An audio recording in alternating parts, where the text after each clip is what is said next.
El camión, un viejo Ford sin insignias militares, entró al patio del batallón Atanasio Girardot con la desfachatez de un general victorioso. No traía municiones ni refuerzos. De su parte trasera emanaba un aroma tan ajeno a ese lugar de pólvora y sudor que por un instante los soldados, tiesos en su rutina de entrenamiento, rompieron filas con la mirada.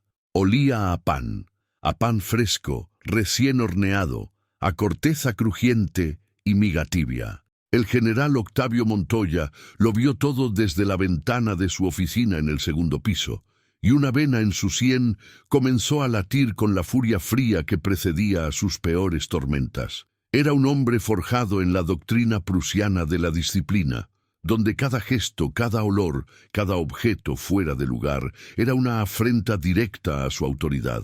Y un camión de panadería, descargando miles de mogollas y panes franceses en el corazón de su cuartel, era la anarquía hecha masa. Dos hombres de civil, con guayaberas de lino y una tranquilidad que desentonaba con el rigor del entorno, supervisaban la descarga. Sus movimientos eran pausados, sus sonrisas discretas, como si estuvieran organizando una obra de caridad y no un acto de guerra psicológica. Los soldados, muchachos de 20 años con más hambre que paga, habían detenido sus ejercicios, olfateaban el aire, sus estómagos traicionando la disciplina militar con un rugido colectivo. Se miraban entre ellos, una mezcla de confusión y anhelo en sus rostros curtidos por el sol de Antioquia. Uno de los hombres de la guayabera se acercó al edecán del general, un joven teniente con la espalda tan recta que parecía de acero, y le entregó una tarjeta pequeña de un blanco impecable. No dijo nada, solo hizo un gesto con la cabeza hacia la montaña de pan que ahora ocupaba el centro del patio. El edecán subió las escaleras de dos en dos y entró al despacho del general sin atreverse a mirarlo a los ojos. «Mi general, los hombres del camión dejaron esto para usted».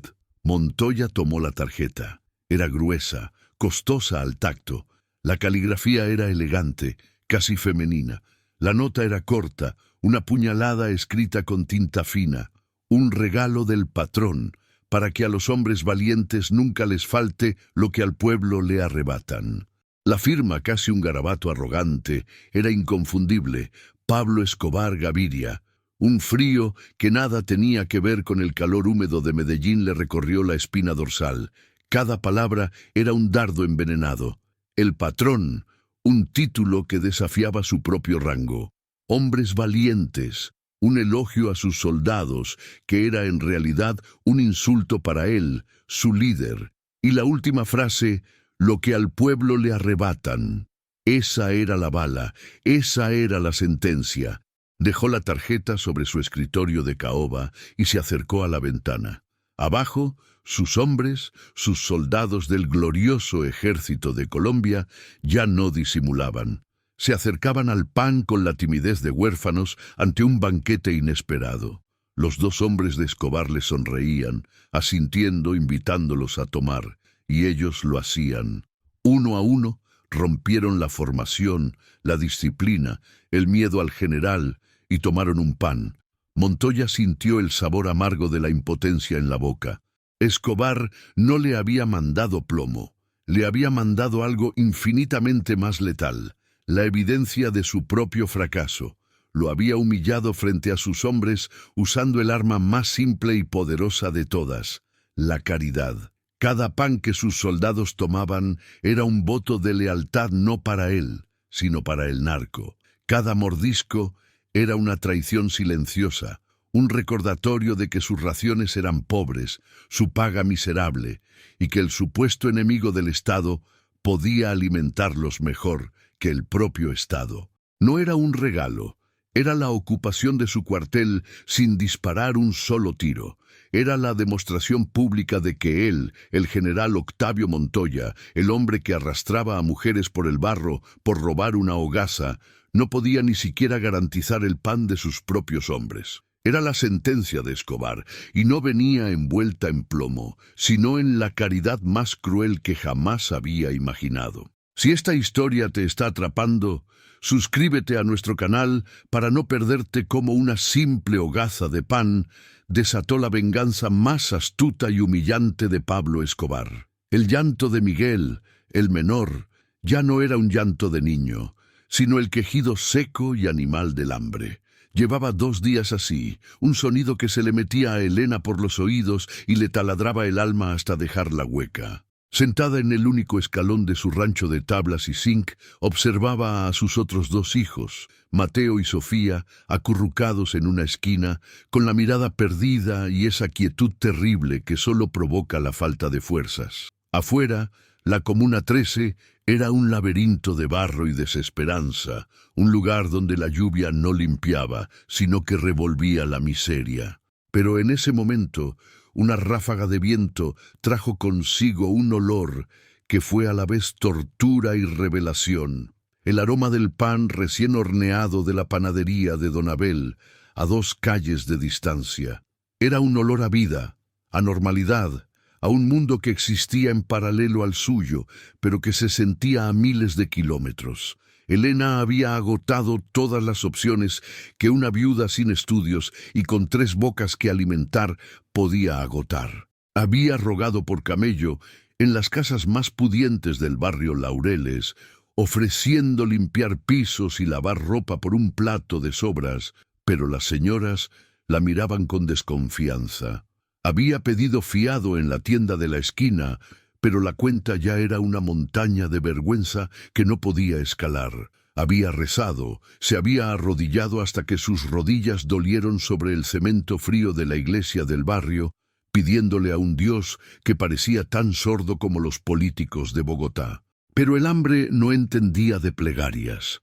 El hambre era un animal paciente, una bestia que se sentaba en un rincón de la casa y esperaba, sabiendo que tarde o temprano devoraría la dignidad, la moral y cualquier principio que una madre intentara conservar. El quejido de Miguel se agudizó. Elena se levantó. Ya no había debate en su mente. No había espacio para el miedo al castigo de Dios o de la ley. La única ley que importaba en ese instante era la de la supervivencia de sus hijos. Se ajustó el chal raído sobre los hombros, una prenda que alguna vez fue de colores vivos y ahora era de un gris indefinido, como su futuro. Les dio un beso en la frente a Mateo y a Sofía, quienes apenas reaccionaron. «Ya vengo, mis amores.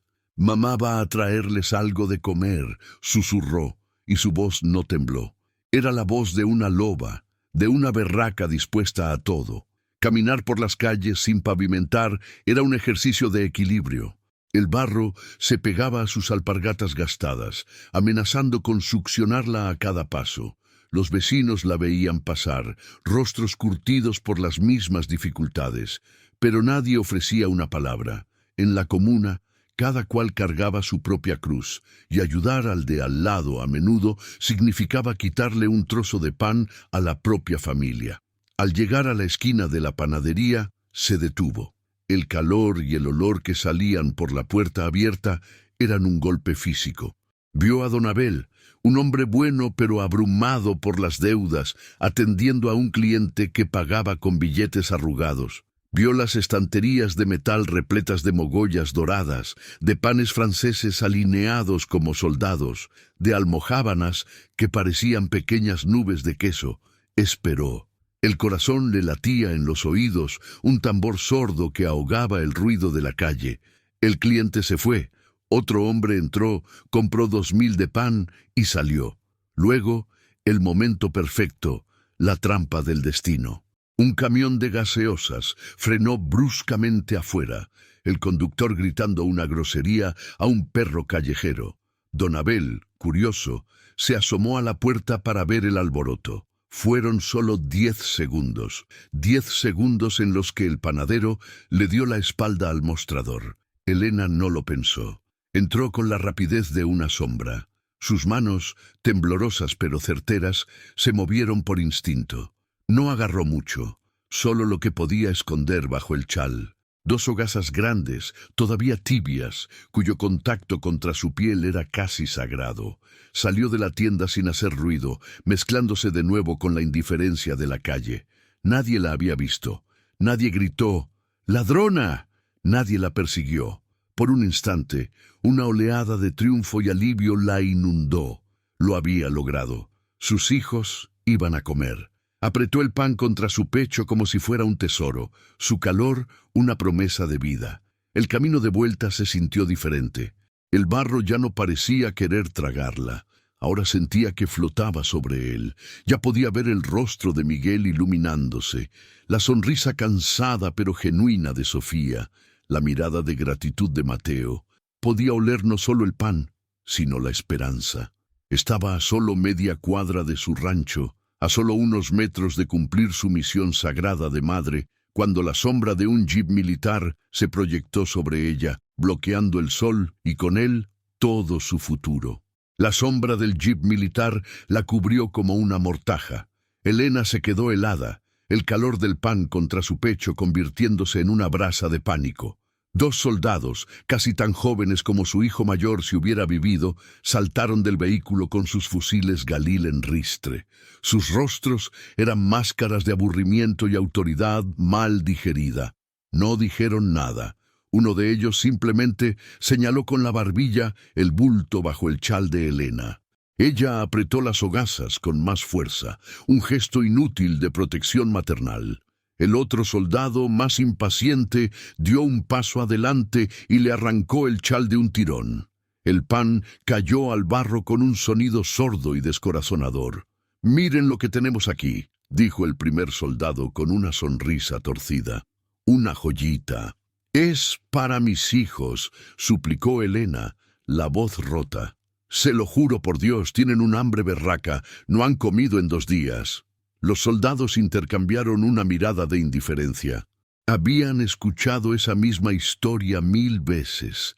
Para ellos, la desesperación era el ruido de fondo de la ciudad, una melodía monótona que habían aprendido a ignorar. Estaban a punto de subirla al jeep, de convertirla en un número más en los calabozos de la estación, cuando la puerta trasera del vehículo se abrió con un chasquido autoritario.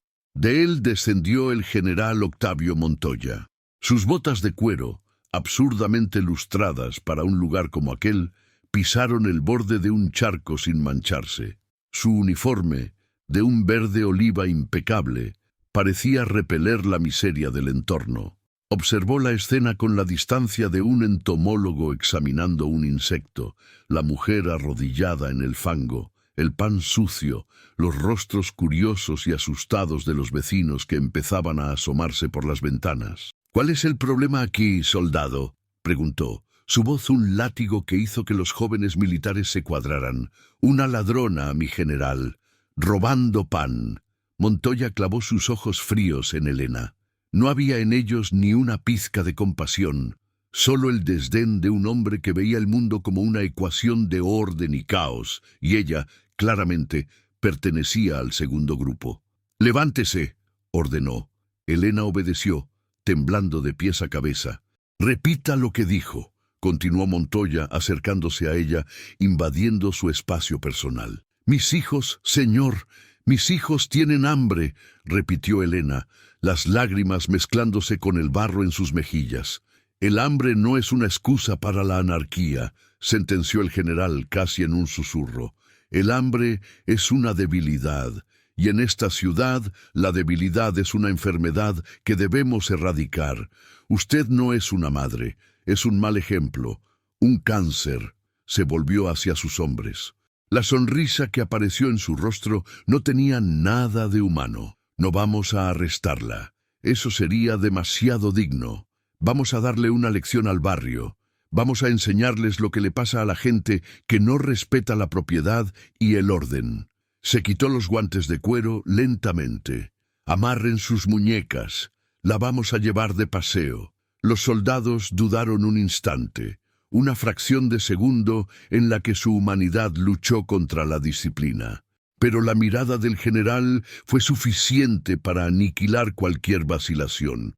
Tomaron una soga del jeep, una cuerda áspera y sucia, y la ataron a las muñecas de Elena. Ella no se resistió. Estaba en shock, su mente incapaz de procesar la crueldad de lo que estaba a punto de suceder. El otro extremo de la soga fue amarrado al parachoques trasero del jeep. Los vecinos que miraban ahogaron un grito colectivo. Aquello no era justicia, era una barbarie, era una gonorrea de las grandes. El motor del jeep rugió. Elena cayó de rodillas. El vehículo se movió, despacio al principio, y la soga se tensó. El primer tirón la arrastró por el suelo, la grava y las piedras afiladas rasgando la piel de sus rodillas y sus manos. Luego el jeep aceleró. 3 calles. Fueron solo 3 calles que se convirtieron en una eternidad de infierno y vergüenza. El barro le salpicaba la cara, se le metía en la boca, en los ojos. El sonido de su propio cuerpo siendo arrastrado sobre el camino desigual era una tortura. Podía escuchar las risas de los soldados en el jeep y, peor aún, el silencio aterrorizado de sus vecinos. Cada rostro que veía era una mezcla de lástima y miedo, la certeza de que si le hacían eso a ella por 2 hogazas de pan, a ellos les podría pasar cualquier cosa. Su mente se desconectó del dolor físico y se aferró a una sola imagen, un mantra desesperado: sus hijos. Pensaba en ellos, solos en el rancho, esperando a una madre que ahora estaba siendo humillada como un animal. Finalmente, el jeep se detuvo en la pequeña plazoleta improvisada del barrio. El general Montoya descendió, sacó un cuchillo y cortó la soga. Elena quedó allí, un bulto inerte y cubierto de lodo en el centro del claro. Montoya se dirigió a las sombras donde se escondían los vecinos. «Esto es orden, esto es disciplina», gritó, su voz resonando en el silencio espeso. «La próxima vez que a alguien se le ocurra robar o desafiar la autoridad, no seré tan benévolo».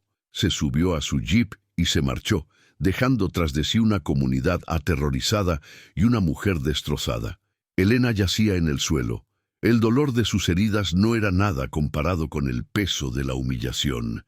Había sido marcada, exhibida, despojada de su humanidad. En ese momento, tirada en el barro, supo que algo se había roto para siempre. No había a quien acudir. La ley era su verdugo. La justicia era una broma macabra. El punto de no retorno había sido cruzado. No lo sabía aún, pero su llanto silencioso y la furia impotente de sus vecinos ya habían comenzado a viajar por los hilos invisibles de la ciudad, llevando la historia de su calvario hacia los únicos oídos que, para bien o para mal, siempre estaban escuchando. El silencio que dejó el jeep del general Montoya fue más pesado y ruidoso que cualquier motor. Por un minuto eterno, nadie se movió. El miedo era un gas paralizante que se había apoderado de la comuna. Elena seguía en el suelo, un bulto de harapos y lodo, temblando no de frío, sino de una vergüenza tan profunda que se sentía como la muerte. Fue doña Inés, una anciana con la piel tan arrugada como un mapa viejo, la primera en romper el hechizo. Salió de su casa cojeando, con un balde de agua y un trapo limpio. Sin decir una palabra, se arrodilló junto a Elena y comenzó a limpiarle suavemente el barro de la cara. Un acto de decencia tan pequeño y a la vez tan inmenso en medio de aquella barbarie. Pero no todos miraban con lástima. En la sombra de un callejón, recostado contra una pared carcomida por la humedad, un hombre conocido como el Flaco lo había visto todo. El Flaco era un producto de la ciudad, un sobreviviente con ojos que registraban todo y una lealtad que se vendía al mejor postor. No era un mal tipo, simplemente entendía las reglas del juego, y la regla principal era que la información era una mercancía más valiosa que la coca. Había visto la crueldad del general, el nombre Montoya resonando en el aire. Había visto la humillación pública, la soga, el llanto de una madre por un pedazo de pan. Y en esa tragedia ajena vio una oportunidad, una vuelta. Sabía que esa historia, contada en los oídos correctos, valía billete. En la Medellín de esos años, Pablo Escobar no necesitaba cámaras de vigilancia. La ciudad entera era su sistema de inteligencia. Tenía ojos y oídos en cada esquina, en cada tienda, en cada cantina. Eran los sapos, los informantes, una red de gente común, vendedores ambulantes, taxistas, desempleados como el Flaco, que entendían que la lealtad al patrón se pagaba con protección y prosperidad. Era un sistema feudal en plena era moderna y funcionaba con una eficiencia que el Estado colombiano solo podía envidiar. El Flaco no perdió el tiempo. Se escabulló por los laberintos de la comuna hasta llegar a un billar mal iluminado, cuyo aire olía a cerveza rancia y tiza. Allí, en una mesa del fondo, estaba Quina, un sicario de medio pelo, encargado de esa zona. «Parce, le tengo un chisme que vale oro», le dijo el Flaco en voz baja. Quina levantó la vista de la carambola, con fastidio. «Hable rápido que estoy ocupado». El Flaco le contó la historia sin omitir detalle.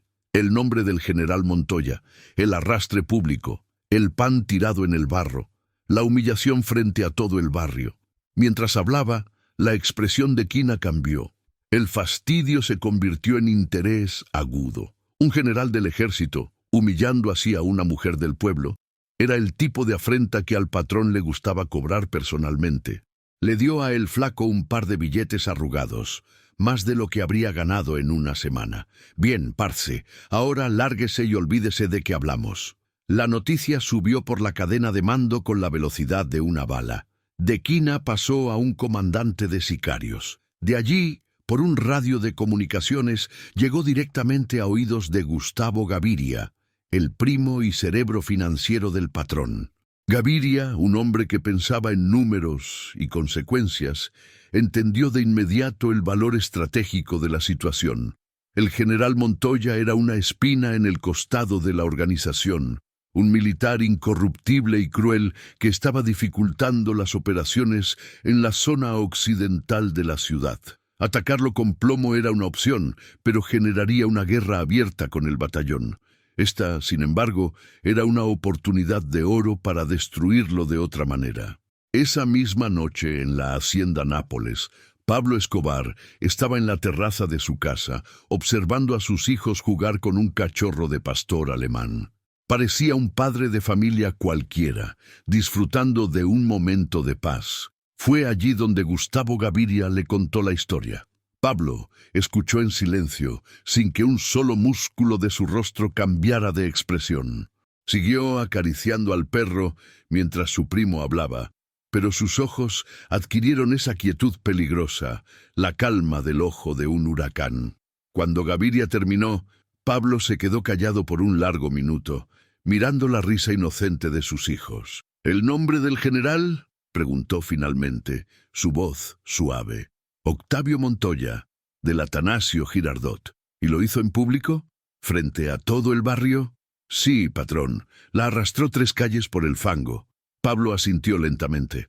Se levantó, le dio el cachorro a su hijo y se acercó a la barandilla de la terraza. Miró la inmensidad de sus tierras, su reino construido a base de audacia y brutalidad. «Ese gadejo cree que puede tratar a nuestra gente como animales», dijo, más para sí mismo que para su primo. Luego se volvió, y en su rostro había una sonrisa. No era una sonrisa de alegría, sino de un placer frío y calculador. Era la sonrisa de un jugador de ajedrez que acaba de ver un jaque mate en 20 jugadas. «Gustavo», dijo, «consígame el panadero más berraco de Medellín y un camión. Llenen ese camión hasta que no le quepa ni una miga más». Gaviria sonrió, entendiendo la genialidad del plan. No habría guerra, ni muertos, ni titulares de prensa sobre violencia. Habría algo mucho peor para un hombre como Montoya. «Y búsqueme a esa señora», continuó Pablo. «Dígale que el horno y la harina, a partir de mañana, corren por mi cuenta». La orden estaba dada. Al amanecer, Un viejo Ford sin insignias militares comenzaría su viaje hacia el batallón Atanasio Girardot, cargado con la venganza más deliciosa y humillante que la ciudad jamás conocería. Mientras el general Montoya permanecía petrificado en su despacho, ahogándose en una humillación que olía a levadura, abajo en el patio, la disciplina de un batallón entero se disolvía con cada mordisco. Sus hombres, los valientes soldados de la patria, devoraban el pan de su enemigo con una gratitud casi religiosa. No era solo comida, era un acto de rebelión silenciosa, un motín de estómagos vacíos. Montoya estaba atrapado. Si ordenaba botar el pan, sus hombres lo odiarían por su arrogancia. Si permitía que lo comieran, como estaba sucediendo, admitía que un narcotraficante cuidaba mejor de ellos que su propio general. Había perdido la guerra sin que se disparara un solo tiro. Se sentó pesadamente en su silla, el olor a pan recién horneado subiendo por la ventana como el perfume de su propia derrota.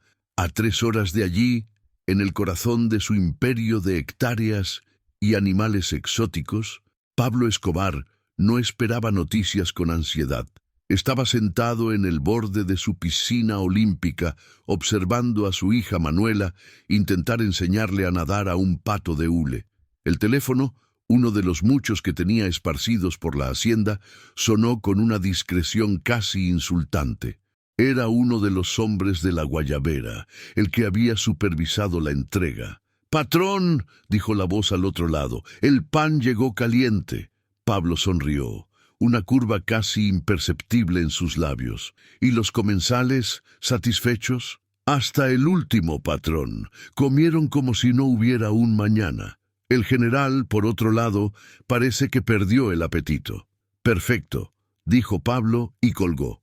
No hubo un grito de victoria, ni un brindis.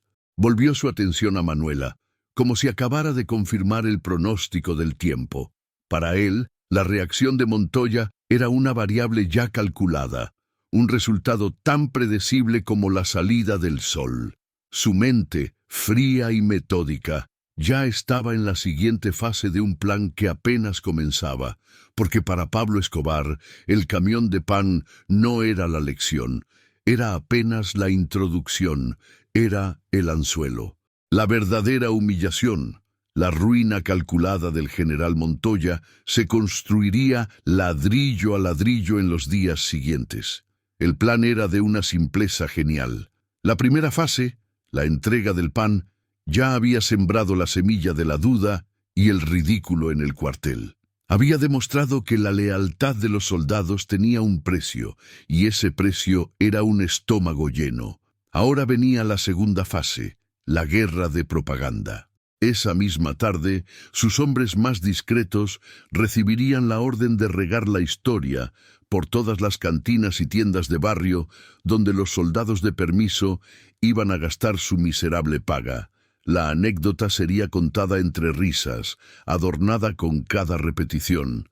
La historia del general, al que Escobar le había tenido que mandar el desayuno para su tropa. Lo convertirían en un chiste, y no hay nada que destruya más rápido a un hombre de autoridad que la risa de sus subordinados a sus espaldas. Mientras la reputación de Montoya comenzaba a desmoronarse en los bares de Medellín, otra parte del plan se ponía en marcha en la Comuna 13. Un carro modesto pero impecablemente limpio subió por las mismas calles de barro por las que habían arrastrado a Elena. De él no bajó un sicario, sino un hombre de anteojos y aspecto de contador. Preguntó por Elena Ramírez. Cuando la encontró en su rancho, todavía curando las heridas de su cuerpo y de su alma, ella retrocedió aterrorizada, esperando otra ronda de castigo. El hombre, con una cortesía que la desarmó, le pidió que lo acompañara. La llevó a una pequeña esquina del barrio, donde una vieja panadería llevaba meses cerrada, con las ventanas cubiertas de polvo. El hombre sacó un juego de llaves y un sobre abultado. «Señora Elena», dijo con voz profesional, «el patrón se enteró de su incidente y manda a decirle que una mujer con su coraje no debería rogar por pan, sino venderlo». Le entregó las llaves y el sobre. Dentro del sobre no había solo dinero. Estaban los títulos de propiedad del local, a nombre de ella, y un contrato con el molino más grande de Antioquia para surtirla de harina y levadura durante un año, todo pagado. El local es suyo, los hornos funcionan. Mañana a primera hora llegará el primer cargamento de insumos. El patrón solo pide una cosa, que su pan sea siempre el mejor y el más barato del barrio. Elena miró las llaves, luego los papeles y finalmente al hombre. Las lágrimas que brotaron de sus ojos ya no eran de dolor ni de humillación, sino de una incredulidad tan abrumadora que casi la hace caer de rodillas por segunda vez en 3 días. En la Medellín de Pablo Escobar, la justicia del Estado te arrastraba por robar, pero el diablo te regalaba el negocio entero. El plan de Escobar era un círculo perfecto de poder y control. Mientras destruía la autoridad de su enemigo con un regalo humillante, construía la lealtad de la gente con un acto de generosidad calculado. Había sentenciado al general a la irrelevancia y a Elena a la gratitud eterna. La red ya estaba tendida. La primera semana después de la humillación del pan fue un infierno silencioso para el general Montoya. Intentó restaurar el orden con la única herramienta que conocía, una disciplina de hierro. Sometió a sus hombres a ejercicios extenuantes, a marchas forzadas bajo el sol inclemente, a inspecciones de madrugada que buscaban el más mínimo pliegue en un uniforme, el más leve rastro de polvo en un fusil. Pero algo se había roto. Sus soldados obedecían, sí, pero lo hacían con una precisión robótica, vacía de espíritu. La chispa de respeto, ese miedo reverencial que antes inspiraba, se había extinguido. Ahora solo quedaba el cumplimiento mecánico del deber, y en sus ojos, cuando creían que él no los miraba, veía el fantasma de una burla. La verdadera guerra se libraba en los susurros. Montoya los escuchaba en los pasillos, en la cafetería, en el campo de entrenamiento. Eran fragmentos de conversaciones que se cortaban abruptamente cuando él se acercaba, seguidos de un silencio tenso y miradas culpables. No necesitaba oír la frase completa para saber de qué hablaban. Sabía que la historia del camión de pan se había convertido en la comidilla del batallón, una leyenda humillante que crecía con cada narración. Una tarde, al pasar cerca de las barracas, escuchó una carcajada y una frase que se le clavó en la memoria. Y entonces el patrón le mandó la lonchera al general Panadero. General Panadero. El apodo era tan ridículo, tan infantil, que resultaba 1000 veces más hiriente que cualquier insulto. Lo despojaba de su aura de guerrero temible y lo convertía en una caricatura, en el panadero de Pablo Escobar. La paranoia comenzó a carcomerlo como el óxido. Empezó a ver la mano de Escobar en todas partes. Cuando el sargento Ramírez, su suboficial más leal durante 10 años, le pidió un permiso para atender a su esposa enferma, Montoya lo interrogó con una dureza inusual. ¿Y de dónde sacó el billete para la clínica, sargento? Esos tratamientos son caros. El sargento, un hombre de honor, lo miró ofendido. Ahorros, mi general, y la familia ayudó. Pero Montoya no le creyó. Vio la sombra de Escobar detrás de la repentina solvencia de su sargento. ¿Habría aceptado dinero del narco? ¿Le estaría reportando sus movimientos? La confianza, la base sobre la que se construía su mando, se estaba desintegrando. La red invisible de Escobar se fue cerrando sobre él, no con amenazas, sino con actos de una generosidad ponzoñosa. Un día, se enteró de que el hijo de otro de sus capitanes había recibido una beca completa para estudiar en la mejor universidad de Medellín, financiada por una fundación anónima. Otro día, a las viudas de 2 soldados caídos en combate, les llegaron mercados completos a sus casas, con una nota que simplemente decía, de alguien que sí valora el sacrificio de los valientes. Cada uno de esos gestos era una operación militar perfectamente ejecutada en su contra. Escobar no estaba comprando a sus hombres, les estaba demostrando que él podía ser el proveedor, el protector, el patrón que su propio general y el Estado que representaba no lograban ser. Estaba destruyendo su base de poder desde adentro, aislando a Montoya en una isla de sospecha y desconfianza. El general dejó de confiar en su Estado Mayor. Las reuniones se volvieron tensas. Sus órdenes eran recibidas con un silencio que él interpretaba como insubordinación pasiva. ¿Quién de ellos estaba filtrando información? ¿Quién reía a sus espaldas? La cacería psicológica lo siguió hasta su casa. Se encontraba despierto en la mitad de la noche, escudriñando las sombras de su jardín, convencido de que los sicarios de Escobar lo vigilaban. Pero los sicarios nunca llegaron. Escobar era más sutil, no quería su cadáver, quería su alma. La estocada final llegó de la fuente más inesperada, su propia esposa. Una noche, durante una cena tensa y silenciosa, ella intentó aligerar el ambiente. Octavio, no vas a creer lo que se comenta en el club. Hay una nueva panadería en la Comuna 13. La maneja una pobre viuda a la que dicen los militares maltrataron. La gente hace filas de 2 cuadras. Dicen que el pan es casi un milagro, y lo más increíble es que a los más pobres se lo regala. Un verdadero acto de caridad cristiana. Montoya dejó caer el tenedor, que golpeó el plato con un estruendo.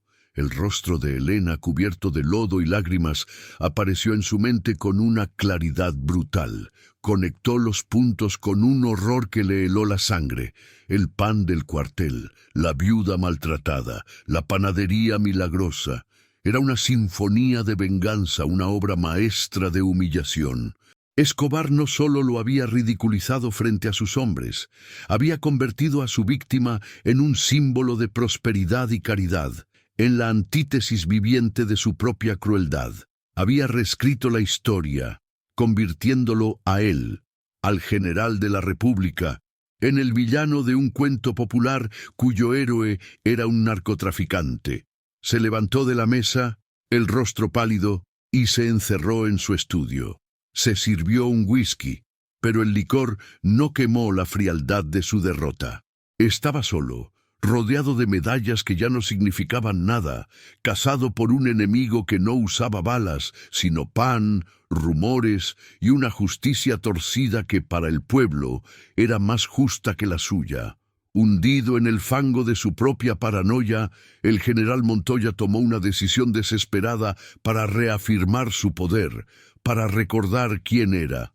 Haría una demostración de estatus. Llevaría a su esposa a cenar al Club Campestre de Medellín, el santuario de la élite antioqueña, un lugar donde su uniforme y su rango aún significaban algo. Allí, entre los industriales del textil y los varones del café, se sentiría seguro, respetado. Sería una noche para escapar de los susurros del cuartel y del olor a pan que ahora parecía perseguirlo por toda la ciudad.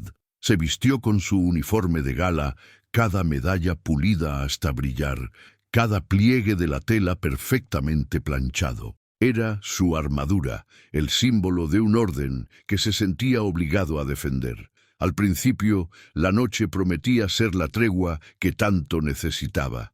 El portero lo saludó con un «Buenas noches, mi general». El maître lo guió a su mesa predilecta, una con vista a los campos de golf, donde la noche era silenciosa y civilizada. Pidió un vino francés, caro y exclusivo. Por un momento, mientras observaba a su esposa sonreír bajo la luz de los candelabros, Montoya sintió que recuperaba el control. Aquí, en este bastión de la decencia, el caos de la comuna y la vulgaridad de Pablo Escobar no podían alcanzarlo. Estaba equivocado. La llegada de Escobar no fue anunciada con el ruido de motores o la presencia de sicarios. Fue un cambio sutil en la atmósfera del salón, una ondulación en el tejido social. Entró acompañado de su esposa, Victoria Eugenia, y de Gustavo Gaviria con la suya.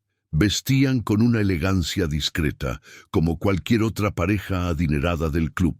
Pero en el instante en que cruzaron el umbral, El centro de gravedad del universo del club campestre se desplazó.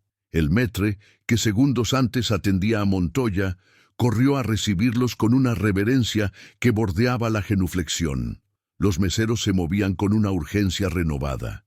Y lo más revelador, hombres que Montoya conocía, políticos y empresarios que le debían favores, se levantaron de sus mesas para ir a saludar al recién llegado, estrechando su mano, dándole palmadas en la espalda, riendo de sus chistes. El general Montoya de repente se volvió invisible. Los meseros pasaban de largo sin rellenar su copa de vino.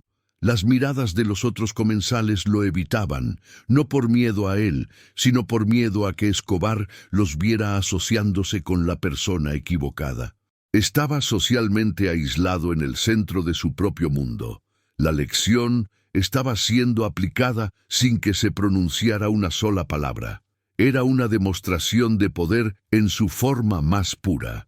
No se trataba de quién tenía más armas, sino de quién comandaba el respeto y el miedo del rebaño.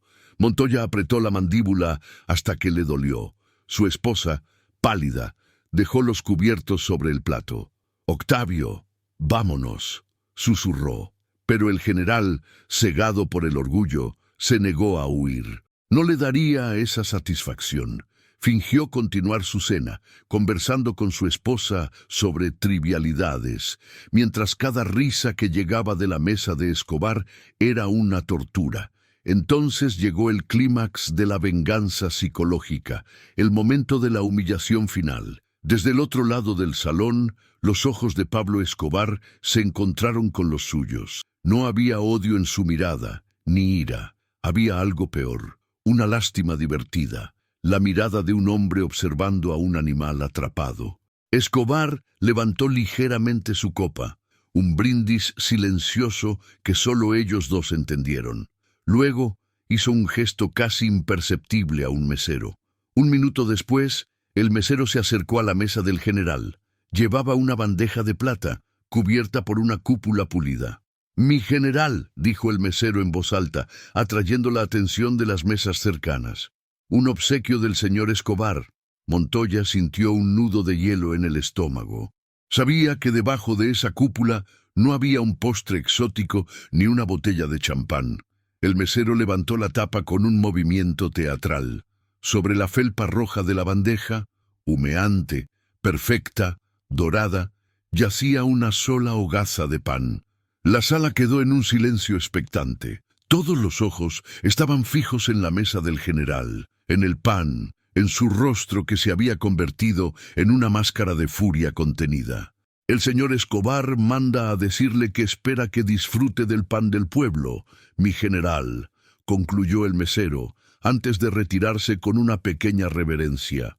Fue un golpe de gracia, un asesinato sin armas. En ese instante, frente a la élite de Medellín, frente a su propia esposa, el general Octavio Montoya fue despojado de todo.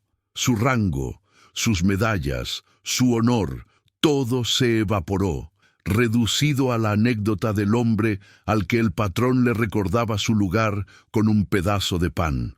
No podía gritar, no podía sacar su arma, no podía hacer nada más que mirar la hogaza, el símbolo humeante de su completa y absoluta derrota. Sin decir una palabra, se levantó, tiró la servilleta sobre la mesa y tomando a su esposa del brazo, salió del club, caminando entre las miradas de lástima y burla de un mundo que ya no era el suyo.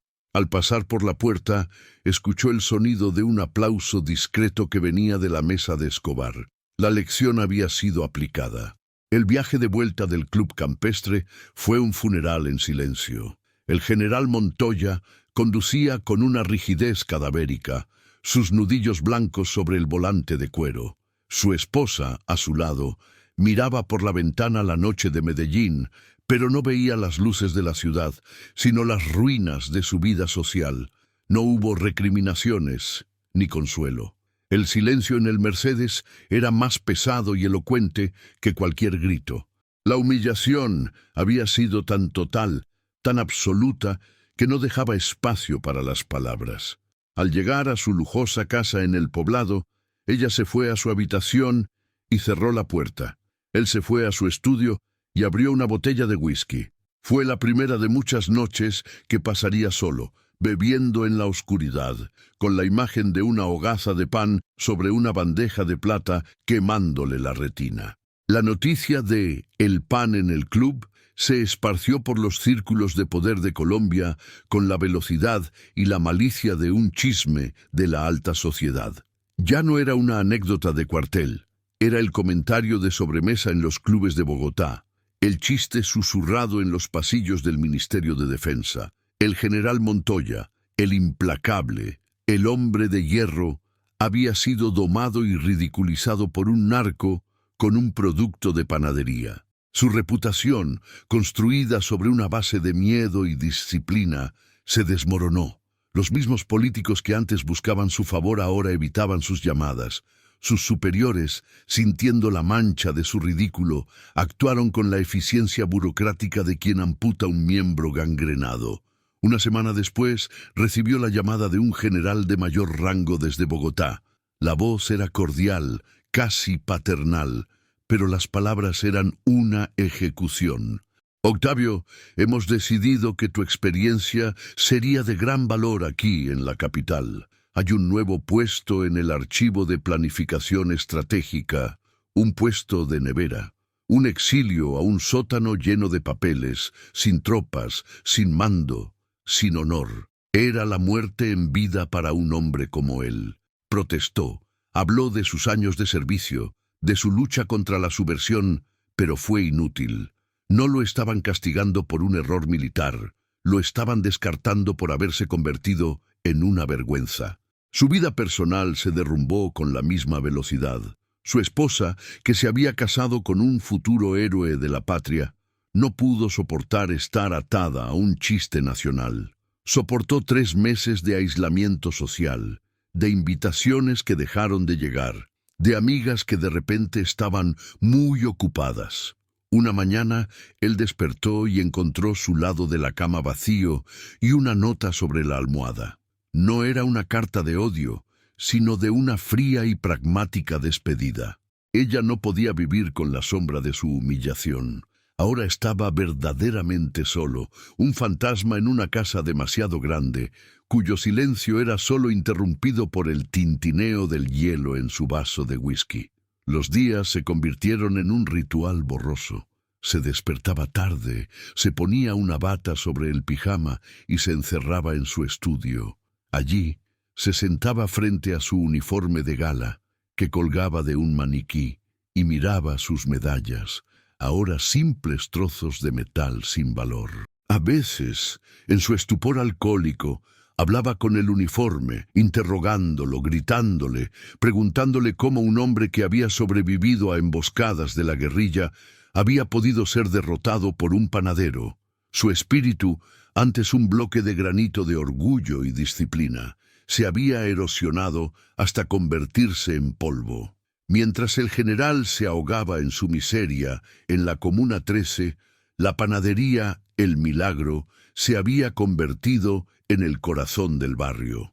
Elena, con una habilidad para los negocios que nunca supo que poseía, había transformado el regalo de Escobar en una empresa próspera. Sus hijos, ahora bien alimentados y vestidos, ayudaban después de la escuela. El olor a pan fresco que salía de sus hornos ya no era una tortura para el barrio, sino un símbolo de esperanza.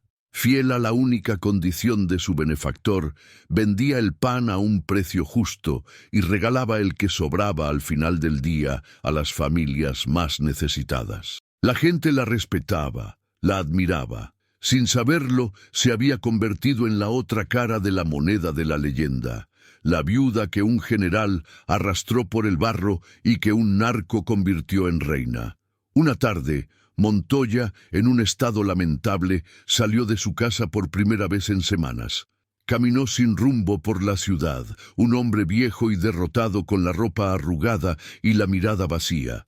La noche lo encontró frente al escaparate de una panadería cualquiera. Vio las filas de panes dorados bajo la luz cálida y el olor, ese maldito olor, lo golpeó con la fuerza de un puñetazo. Se dobló por la mitad, apoyando las manos en sus rodillas, y vomitó en la acera. No era el whisky, era la bilis de su orgullo destrozado, el veneno de su espíritu quebrado. La caída había sido total, definitiva y, tal como Escobar lo había planeado, enteramente pública.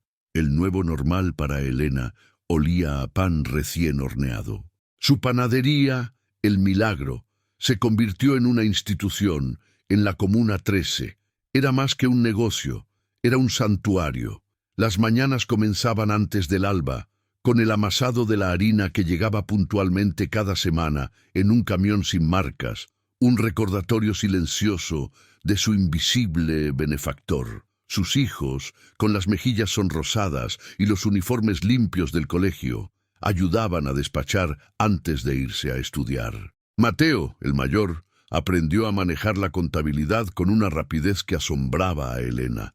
Sofía tenía un don para tratar a los clientes y el pequeño Miguel, cuyo llanto de hambre había sido el catalizador de todo, ahora reía mientras espolvoreaba azúcar sobre los roscones.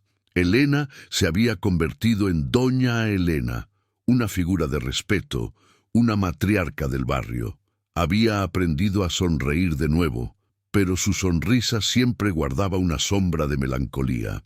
Vivía en una prosperidad construida sobre la ruina de un hombre y financiada por un imperio de sangre y cocaína. Su gratitud era tan real como su culpa, y en las noches, a solas, a menudo se preguntaba si el alma de sus hijos estaba a salvo, o si simplemente la había hipotecado a cambio de sus estómagos llenos. La noticia de la justicia aplicada al general Montoya se convirtió en un mito urbano, un corrido que se cantaba en voz baja en las cantinas. La historia del general panadero se contaba como una lección, con dos moralejas distintas dependiendo de quién escuchara. Para los uniformados y los políticos era una advertencia escalofriante sobre los límites de su poder. Demostró que Pablo Escobar no necesitaba balas para destruir a un enemigo. Podía hacerlo con un gesto, con un regalo, transformando el honor de un hombre en un chiste. La lección era clara: meterse con la gente del pueblo, con los humildes que Escobar consideraba su gente, era cometer un suicidio profesional y social. Su poder no residía en la confrontación directa, sino en su habilidad para tejer una red de lealtad y miedo que hacía que la autoridad del Estado pareciera una farsa. Para la gente de las comunas, la historia era un evangelio. Era la prueba irrefutable de que tenían un patrón que los cuidaba, un santo bandido que escuchaba sus plegarias cuando Dios y el gobierno estaban ocupados en otra parte. Escobar no solo había castigado al tirano, sino que había recompensado a la víctima, creando una parábola perfecta de justicia divina, aunque proviniera del infierno. Cada vez que alguien compraba una mogolla en la panadería de Elena, participaba en la leyenda, reafirmando que en esa guerra torcida, la única justicia a la que podían aspirar era la que repartía el patrón. Así, con cada hogaza de pan y cada carcajada a costa de un general olvidado, la reputación de Pablo Escobar se solidificaba, convirtiéndolo en un monstruo para la élite de Colombia y en un mesías para los desheredados de Medellín. En la Colombia de esos años, la justicia no era ciega, era visca. Miraba para otro lado ante los crímenes de los poderosos y enfocaba su furia en los pecados de los desesperados. Pablo Escobar entendió esa miopía moral mejor que nadie y la explotó con la precisión de un cirujano. Sus regalos nunca fueron gratuitos. El pan que alimentó a los soldados era un veneno para la disciplina de su general. La panadería que salvó a Elena era un ladrillo en el muro de su propia leyenda, una herramienta de propaganda más efectiva que cualquier periódico. Él no daba, invertía en lealtad, en miedo, en la creación de una deuda impagable que ataba a la gente a su causa. Elena y los habitantes de la comuna aprendieron la lección más sombría de todas, que cuando la ley es la que te arrastra por el barro, terminas rezándole al único diablo que te ofrece un horno para hornear tu propio pan, sin entender que el fuego que lo calienta terminará tarde o temprano por quemar la ciudad entera.